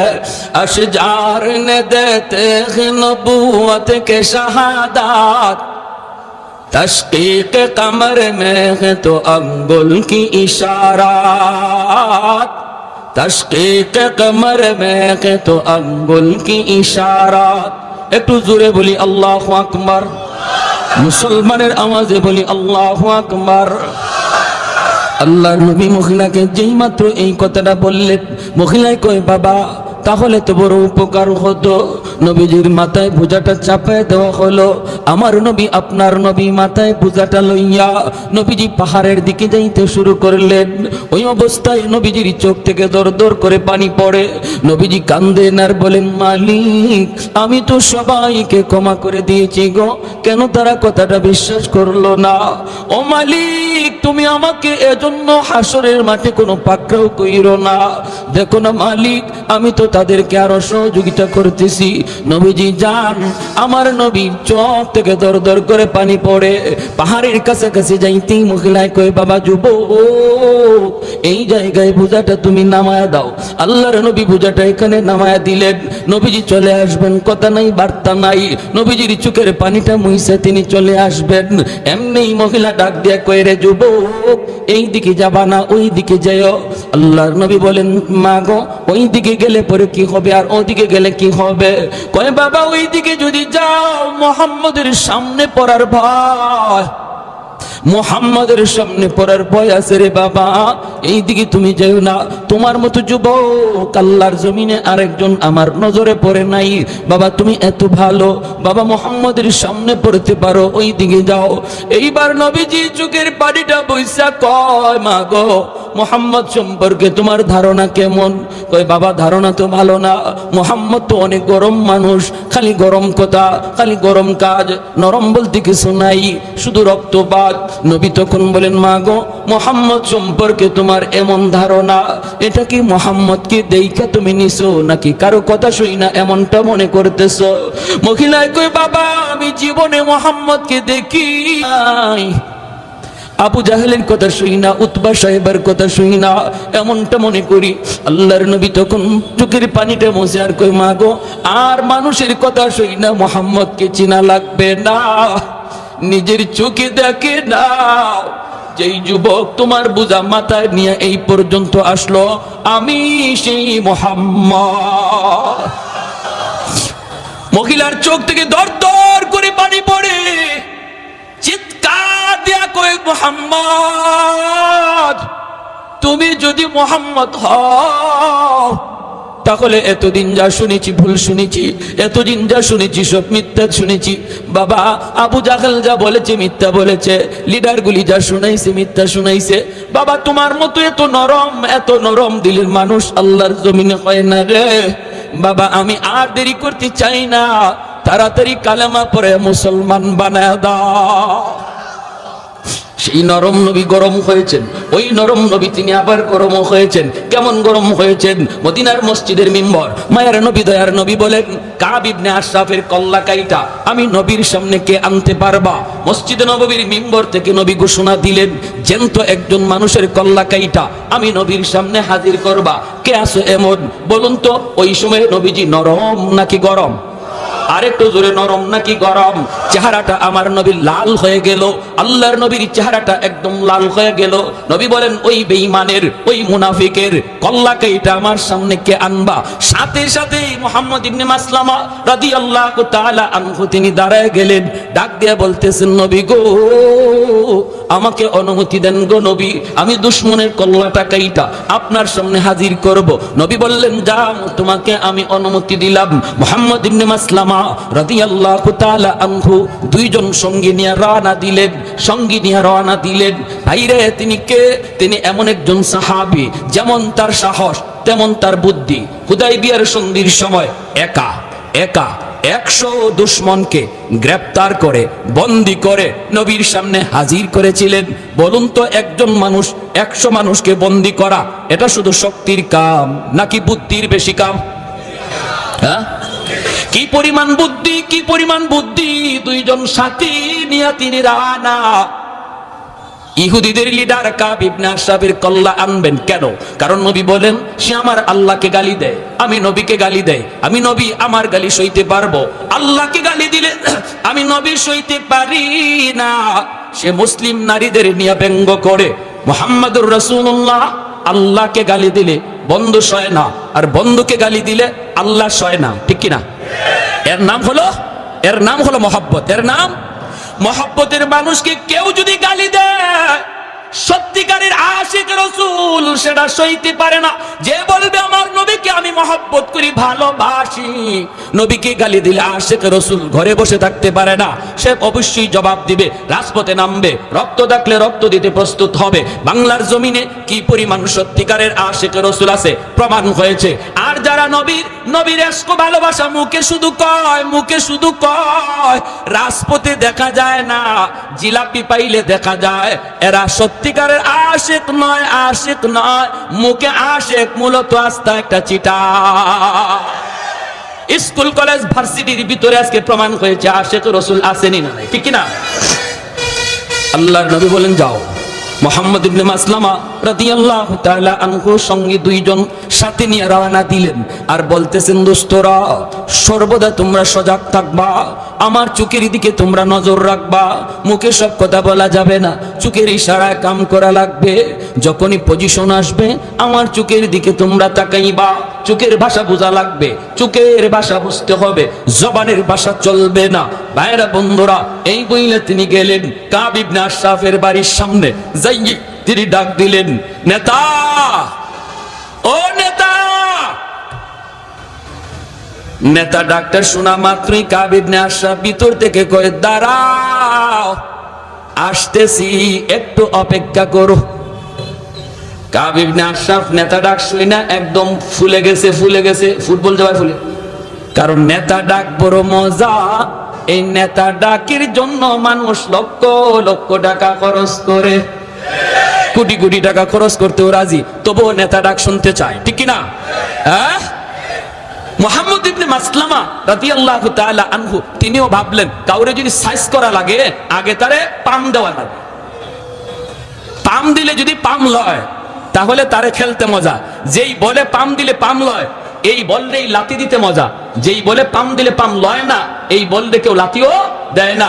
এজন্য তিনি ভাবছেন ওরে তো সাইজ করতে আসছি, আগে ওরে একটু ফুলানি লাগবে, একটু পাম দেওয়া লাগবে, বাতাস দেওয়া লাগবে। যদি বাতাস লয়, পাম লয়, তাহলে সুবিধা হবে। দেখেন প্রথম ডাকেই সে বাতাস লইছে। যেই বলছেন নেতা, একটু দাঁড়াও, আসতেছি। মুহাম্মদ ইবনে মাসলামা কয়ে, বুঝছি তুমি পাম লইছো। যেই মাত্র আওয়ার জন্য রওনা দিছে, এমনি তার বউ কয়, কাব ইবনে আশরাফের বউ, ইমাম বুখারী রাহমাতুল্লাহি আলাইহি কিতাবুল মাগাজি, বুখারী শরীফ জিলদে সানিতে এনেছেন। তার বউ কি কয় শুনবেন? বউ কয়, স্বামী গো যাইও না, ডাকটা আমার কাছে বেশি সুবিধা মনে হয় না। নেতা তো, নেতার বউ, নেতার বউ বড় নেতা, আরেকজনে কয়। হ্যাঁ, এটাই তো নিয়ম আমাদের দেশে। মূল যেটাকে হের কাম কাজ, হের দমক কমই হয়, কিন্তু তার ডাইনে বামে সাইডে যারা থাকে এরার তাফালিং সহ্য করা কঠিন, ঠিক না? সাইডে যারা থাকে এরার তাফালিং দেখে কি, আমার ভাই অমুক, আমার দুলাভাই অমুক, আমার স্বামী দারোগা, দেখেন না ওই দারোগার বউ, হ্যাঁ ও দারোগার থেকে আরো বড়টা, দারোগার বউ দারোগার চেয়ে আরো বড় পাওয়ার দেখায়। তো এরকম ভাবে মুহাম্মদ ইবনে মাসলামা যে ডাক দিচ্ছেন, কাব ইবনে আশরাফের বউ কয়, যাইও না। কেন, কিসে? কই যাও? আরে দেখো না কত সুন্দর করে ডাকটা দিছে, হায় রে কত সুন্দর ডাক, আমারে খুব কমই দেয়, এইভাবে ডাক দিচ্ছে, যাইতেছি। কাব ইবনে আশরাফের বউ কয়, শুনো, তোমার কাছে ভালো লাগছে, কিন্তু আমার কাছে ডাকটার মধ্যে কেমন কেমন জানি লাগতেছে। কেমন কেমন মানে? আমি এই ডাকে রক্তের গন্ধ পাই, রক্তের গন্ধ। কি জাত মহিলা বুঝেন কেউ ভাই? আমরা খালি মনে করি মহিলাদের মাথা নেড়ার টাল, জি না, মহিলাদের মাথায় গিলো আছে, কিন্তু না থাকলে দেশ চালা কেমনে? আসেনি না? নাই? হ্যাঁ, সৌদি যাই গেলাম, হজে গেলাম, আল্লাহ পাক নেওয়াইলেন আমারে। সৌদি এক শায়েখে জিগায়, বাড়ি কই? এমনকি বাড়ি বাংলাদেশ। এমনি আমার আরবিতে কয়, কত দেশ পুরুষ মানুষ আসেনি? আমি মনে বেজাতের ইমামাতের পুরুষ মানুষ নাই, আমারে কি তোমার মহিলা মনে হইতেছে নাকি? না, এটা কই নাই, এক বেটি নামে আরেক বেটি উঠে বেটাইন কই ও আমাদের জায়গা মতো দিয়া দিছে আমারে। তা আমি কইলাম তোমাকে দেশে এরকম একজন বেটি বাইর করো, বাইর করো। আমার দেশে বেটিরাই যদি এমন হয় বুঝো বেটাইন কি জাত। তখন আইসা দিছে, আইসা কয় না মিয়া মিয়া, কয় না তুমি ঠিক আছো তো? কয় রক্তের গন্ধ পাই। আরে আরে তুমি আমার সাথে খালি গড়ই করলা জীবন ভর, এখনো জামাই চিনো নাই। আরবের মাটিতে এমন কো মার ফুত আছে আমার গায়ে টুকা দিব। ওই দেখেন কেমন তাফালিং দেখাইতেছে। ফয়সালা তো হয়ে গেছে আসমানে, আসতেছি আসছে। আর আসা মাত্রই মুহাম্মদ ইবনে মাসলামা রাদিয়াল্লাহু তাআলা আনহু তিনি বলতেছেন, নেতা কি আতর মাখলেন? ওই সময় আতর মাখার সিস্টেম ছিল, লম্বা চুল রাখতো আল্লাহ নবী, ওইভাবে আতর মাখতেন। মাঝখান দিয়ে ফিতা ফাড়া হইতো, আর ওই চুলের ফিতার মাঝখানে একটু আতর ঢালা হইতো। আতরটা বেয়ে বেয়ে অনেক সময় কপালে দিয়েও একটু একটু বাইতো। তো আতরটা খুব দামি। মুহাম্মদ ইবনে মাসলামার ওনার উদ্দেশ্য হইল তো খালি ওরে পাম দেওয়া, পাম বেশি দেওয়া। আইয়া আসার লগে লগে বলতেছেন, নেতা কি আতর মাখলেন, এত ঘ্রাণ? আরে এই আতর তোরা পাবি কই, তোরা ফকিন্নির জাত।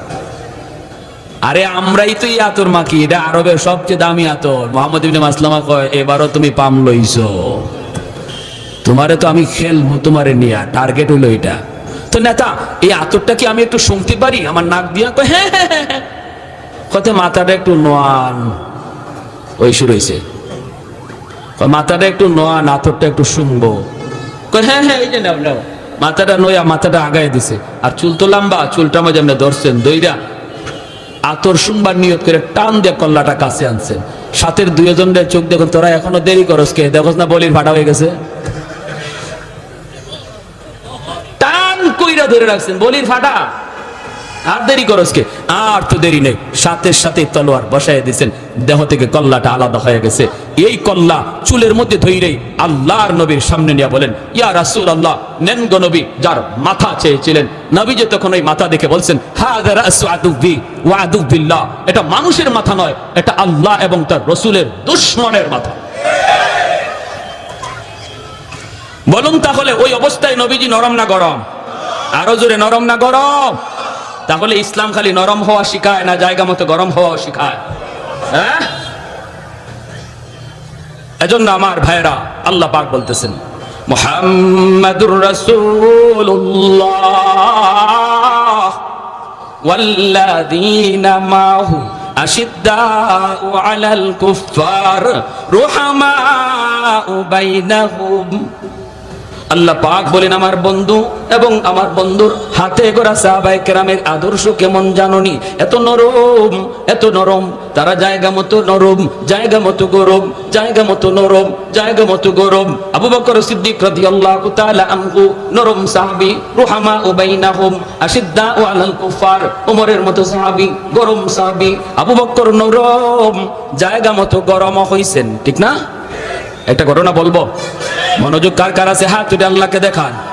আবু বকর সিদ্দিক রাদিয়াল্লাহু তাআলা আনহুর মতো নরম সাহাবী, তিনিও গরম হয়েছেন জায়গা মতো। প্রতিদিন এক রাস্তা দিয়া যান, ইহুদি উনাকে গালি দেয়, জবাব দেন না। বাপ তুলে গালি দেয়, আবু বকর জবাব দেয় না, জবাব দেয় না। কারণ তিনি তো আবু বকর অত্যন্ত নরম দিলের সাহাবী। ওনাকে গালি দিয়েছে, জবাব নাই। বাবাকে গালি দিয়েছে, জবাব নাই। গোষ্ঠী তুইলা গালি দিয়েছে, জবাব নাই। একদিন ইহুদি আবু বকরকে খেপানোর জন্য আমার নবী, রহমতের নবী, মায়ের নবী তুলে গালি দিছে, আল্লাহকে গালি দিয়ে বসছে। কয় মুসলমানরাও ফকির, ওদের আল্লাহও ফকির, ওদের নবীও ফকির। নাউজুবিল্লাহ কর। সিদ্দিক আকবর যেই মাত্র কয় আল্লাহ ফকির, নবী ফকির, সাথে সাথে আবু বকর ঘুরে দাঁড়ালেন। নরম সাহাবী, এতদিন পর্যন্ত যিনি চোখ তুলে তাকান নাই, জবাব দেন নাই, সাথে সাথে তিনি ঘুরে দাঁড়ালেন। ঘুরে দাঁড়াইয়া হাতের মধ্যে যদ্দুর শক্তি ছিল, এই শক্তি নিয়ে তিনি গালের মধ্যে চোর মারছেন।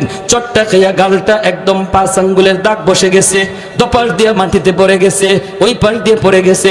নরম হাত যখন গরম হয় কেমন হয় একটু বুঝেন? আরো জোরে ঠিক না? নরম হাত যখন গরম হয় তখন খবর হয়ে যায়, খবর হয়ে যায়। আবু বকরের হাত ছিল এতদিন নরম, হঠাৎ করে হয়েছে গরম। নরম হাতের পিছনে আছে আল্লাহর হাত, ঠিক কিনা জোরে বলেন? উলামায়ে কেরামের হাতের পিছনে আছে আল্লাহর হাত, ওলি আল্লাহদের হাতের পিছনে আছে আল্লাহর হাত, নবীদের হাতের পিছনে আছে আল্লাহর হাত, সাহাবীদের হাতের পিছনে আছে আল্লাহর হাত। উঠে না, উঠে না, উঠে না, উঠে না, উঠলে খবর হয়ে যায়, ঠিক কিনা জোরে কর? উঠে না, উঠে না, উঠে না, উঠলে খবর খাওয়া যায়। মুসা নবীর হাতের তাপ্পর খাইছিল ফেরাউনে, সেই শিশুকালে দুধের বয়সে, দুধ বয়সে ফেরাউনে খাইছে মুসা নবীর হাতের তাপ্পর।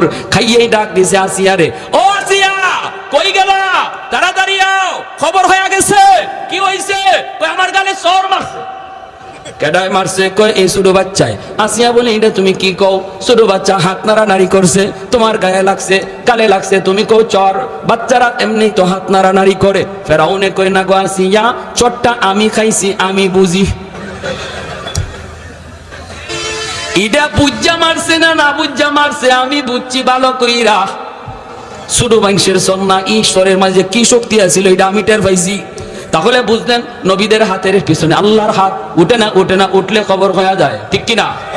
উলামায়ে কেরাম হাত তুলে না, তুলে না, তুলে না। উলামায়ে কেরাম নরম জাতি, নরম থাকতে দাও। উলামায়ে কেরাম হাদিস পড়ায়, উলামায়ে কেরাম দিনের কাজ করে, দিনের কাজ করতে দাও। তোমরা মরা গরুর হাড্ডি চাবাও, যা মন চায় তা চাবাও। আমাদের কোরআনে আঙ্গুল দিও না, আমাদের টুপিতে আঙ্গুল দিও না, মুসলমানের দাড়িতে আঙ্গুল দিও না, নামাজে আঙ্গুল দিও না। উলামায়ে কেরাম যাদের উসিলায় আল্লাহ জমিনে রহমত নাজিল করে, এদেরকে নিয়ে ষড়যন্ত্র করবা না, ষড়যন্ত্র করবা না। মনে রাখবা, যদি করো, যদি আঙ্গুল তুলো, যদি কোরআনে আঙ্গুল তুলো, তাহলে এই নরম হাত কিন্তু গরম হয়ে যায়, মুসা নবীর হাতের মতো, আবু বকরের হাতের মতো, ঠিক কিনা জোরে কও? যে যে লাইনে আসো এই লাইনে পণ্ডিতি করো, আরেক লাইনে যাও না। তুমি তোমার ইঞ্জিনিয়ারি লই আসো, এই লাইনে পণ্ডিতি যা পারো করো। আমরা তোমার ইগানোকে পণ্ডিতি করি না। তুমি ডাক্তার, ডাক্তারি লই আসো, এই লাইনে পণ্ডিতি করো। আমরা এই লাইনে গিয়ে কথা কইও না, কারণ এই লাইনে আমরা পণ্ডিত না। কিন্তু আমরা যে লাইনে পণ্ডিত, এই লাইনে পণ্ডিতি করতে আইও না। ইগানো করার আগে একটু বুঝছো, তুমি মেজর হওয়া, ডাক্তার হওয়া, যাইও, যত যা কিছু হও, যার যার পণ্ডিতি যার যার সাবজেক্টের উপর, ঠিক কি না? উলামায়ে কেরামের কথার ভুল ধরতে গেলে এই লাইনে তোমাকে আগে পণ্ডিত হওয়া লাগবে। সবাইকে এই কথা জেনে রাখা উচিত। আপনাদেরকেও যারা বগলের নিচে বুখারী শরীফ লইয়া লইয়া উলামায়ে কেরামের বিরুদ্ধে কথা কয়, উলামায়ে কেরামের বিরুদ্ধে পণ্ডিতি করে, কয় নামাজ হয় না, মৌলবীদের কথা ঠিক না, মৌলবীদের কথা মতো জুম্মা পড়লে জুম্মা হবে না, জানাজা পড়লে জানাজা হবে না, রুকু ইবাই করলে হয় না, হাত ইবাই বাঁধলে হয় না, এমন যত ধরনের পণ্ডিতি করে বগলের তোরে বাংলা বুখারী লইয়া। আমি ভালো করে বলতে চাই, মনে রাখবা, পণ্ডিতি যার যার সাবজেক্টের উপরে। যদি আপনাদেরকে কেউ এমন পণ্ডিতি করতে বলে, পরিষ্কার টান দিয়া ধইরা মুফতি সাহেবের কাছে আনবেন, মুহাদ্দিস সাহেবের কাছে আনবেন, দেখেন তার পাতলা পায়খানা শুরু হয়ে যাবে। তখনই কইব আমার পেটে কামড় মারছে, আমারে বাথরুমে যেতে দাও, ঠিক না? আপনারা কোনো তর্কে যাবেন না। আপনারা তো হে তো সহিহ হাদিসের বান্ডাল লইয়া আইছে, অতএব এর সাথে আপনারা চাপা করে পারবেন না। হে কয়েকটা হাদিস মুখস্থ করে বহুত বড় চাপা লইয়া আসছে, এর খালি কইবেন চল মুফতি সাহেবের কাছে যাই, দেখবেন হের জ্বর উঠতে গেছে, জ্বর। এটা হইলো হের ট্যাবলেট, এটা হইলো ট্যাবলেট। আপনারা তর্কে যায় না, অদূরে বলে ভাই এত হাদিস বুঝি না, এত সহিহ হাদিস আর হাসান হাদিস, সহিহ হাদিস এবং জয়ীফ হাদিস কি কয়, এত কিছু বুঝি না, চলো হুজুরের কাছে যাই, দেখবা এর সাথে সাথে 104 ডিগ্রি জ্বর, ঠিক না? পণ্ডিতি যার যার সাবজেক্টে। প্যারে হাজিরিন, বলেন, আমরা নিষেধ করি না। উলামায়ে কেরাম বলতেছে আপনারাও কিছু জানছেন, বলেন, বুঝান, কিন্তু একজন আলেমের, একজন মুফতি মুহাদ্দিসের কথাকে যদি আপনার কাউন্টার দিতে হয়, তাহলে অবশ্যই এই লাইনে আপনার অভিজ্ঞতা থাকা লাগবে। আর আলেমদের কথা শুই না আপনি বলতেছেন উলামায়ে কেরামের জবানে শুনছি, এমন কই আপনি করেন না? দাওয়াতে তাবলীগ করতেছে, ভালো, দাওয়াতে তাবলীগ এইভাবে চলছে, আলেমদের জবানে শুনছি, ভালো কথা। কাউন্টার যদি দিতে হয় এই লাইনে অভিজ্ঞতা থাকা লাগবে। এটা তো একটা পাগলেও বুঝে, তুমি মেজরিয়া বুঝো না, তো তোমার মাথায় কি ঢুকছে, ঠিক কিনা? একটা পাগলেও বুঝে। এখন যদি আপনাদের এই এলাকায় মাইকিং করা হয় যে আগামীকাল আপনাদের এই হাসপাতালে আমাদের শাইখুল হাদিস সাহেব হুজুর যত সিজারের রোগী আছে এরা অপারেশন করবো, করবেন, সবাই কইবেন ইন্না লিল্লাহ, হুজুর এইবার এই কাম শুরু করলো। সিজার তো আর হইতো না, এটারে মাইরা কবর দেওয়া লাগবে, ঠিক না? মরার কাম হইব। এই কাম তো হুজুরা করে না, তোমরা এটা করতে হবে। প্যারে হাজিরিন, তো আবু বকর সিদ্দিক রাদিয়াল্লাহু তাআলা আনহু বসাই দিয়েছেন, যদ্দুর গায়ে শক্তি আছিল, এর গায়ে তো আঙ্গুলের দাগ পড়ে গেছে। সুজান নবীজির দরবারে গিয়া কয়, মুহাম্মদুর রাসূলুল্লাহ, আপনার সাহাবী আবু বকর আমারে ফিডাইছে। কই কই কই দে গালে। আল্লাহ নবী যাই দেখেন গালে এখনো আঙ্গুলের দাগ আছে, আঙ্গুলের দাগ পড়ে গেছে গালে। বুঝেন এটা কি জেনতেন চোর? এটা কি জেনতেন চোর? নবী বলতেছেন তুমি ভুল বলতেছো, মনে হয় কামটা উমরের, কারণ আমার উমরে এইরকম কইরা অভ্যাস আছে, কিন্তু নামটা মনে হয় তুমি ভুল বলতেছো। আবু বকর না, আবু বকর এমন করতে পারে না, আবু বকর তো নরম। ইহুদি কয় আপনার নরম সাহাবী গরম হইছে, আপনার নরম জনই আজকে গরম হইছে।